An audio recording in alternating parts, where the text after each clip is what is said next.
Hello, everyone. Welcome back to the Context channel.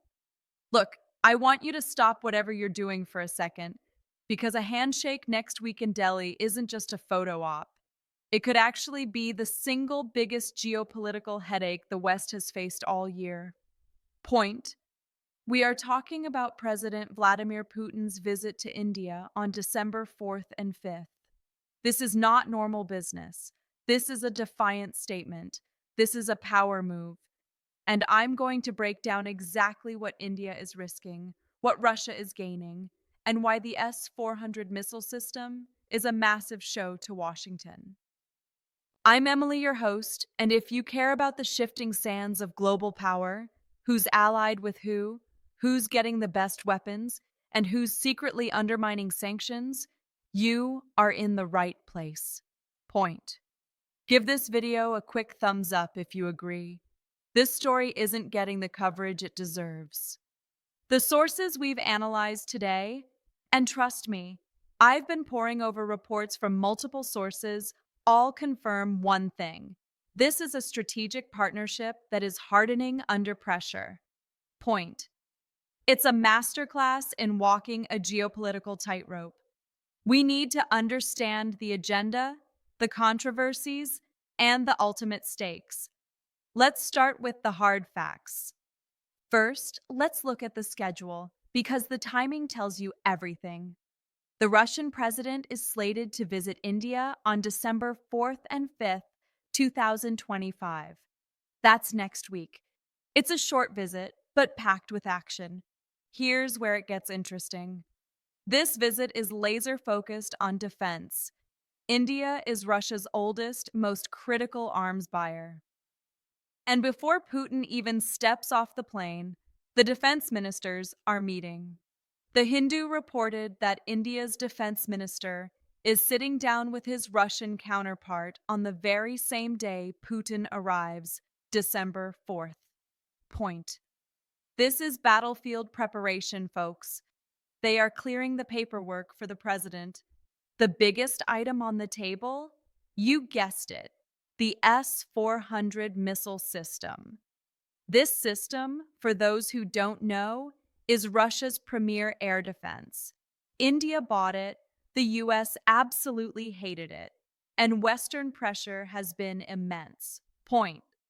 The Hindu report specifically flagged the S-400 acquisition review as a central discussion point.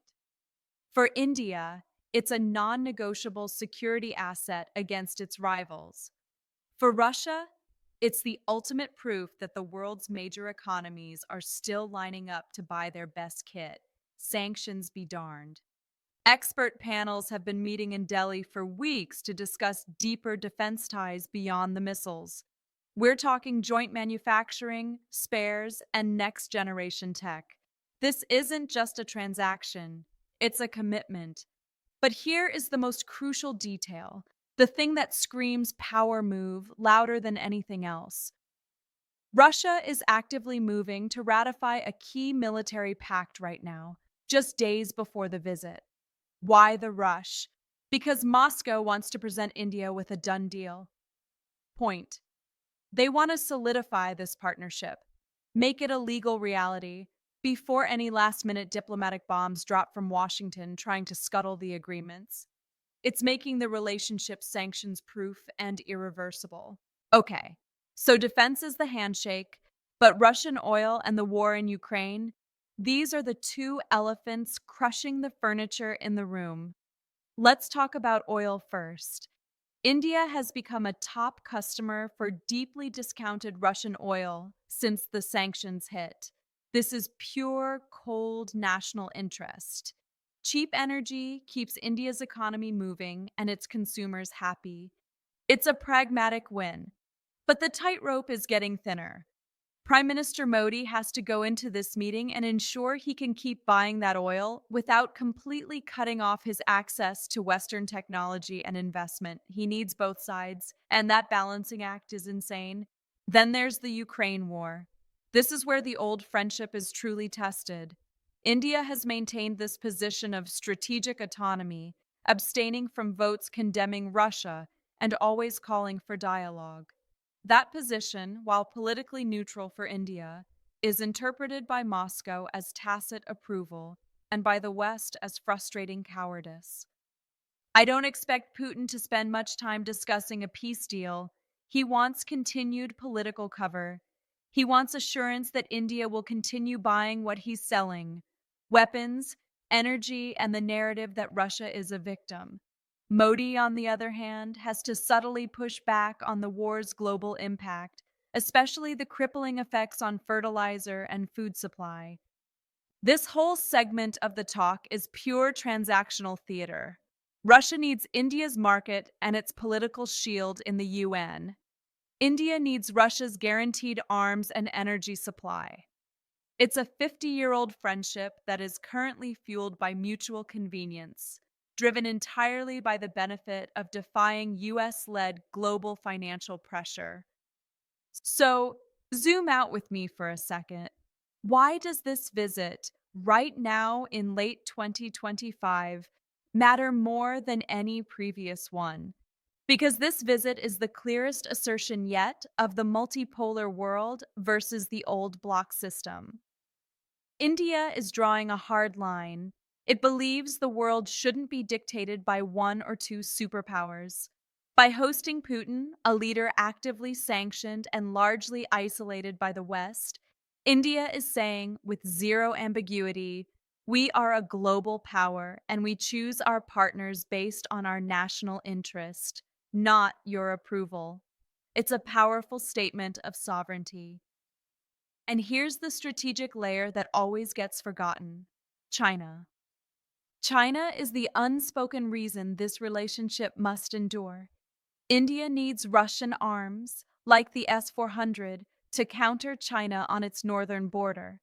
Russia needs to keep India as a major strategic ally, so it doesn't become wholly dependent on Beijing. This entire visit is about triangulating power in Asia. It's a complicated strategic dance where India uses Russia to check China, and Russia uses India to balance its own relationship with China. The Western strategy of isolating Russia has inadvertently forced India's hand, pushing them closer to Moscow than they might have been otherwise. Point: the commitment to the S-400 isn't just a military decision. It's an absolute symbol of India's determination to maintain its independent foreign policy, even if it risks massive Western sanctions. It's defiance, pure and simple. Could the US ever change this? The simple answer is not easily. The US offers technology and investment, but Russia offers reliability and weapon systems India has used for 50 years. Breaking that requires a massive, coordinated effort, and right now, the economic benefits for India are just too high to walk away. And finally, here is the open-ended question I want to leave you with, the one that will define the next decade of Asian security. I want you to hit the comments right now and tell me your thoughts. Given the intense and sustained Western pressure on India, what singular economic or security incentive could the United States and the EU offer New Delhi that would be powerful enough to force a genuine and permanent shift away from its strategic reliance on Russian defense and energy? It's about the bottom line, folks. Tell me what that bottom line is. Thanks for tuning in to the Context channel. Like this video, subscribe for more analysis, and I'll catch you on the next one.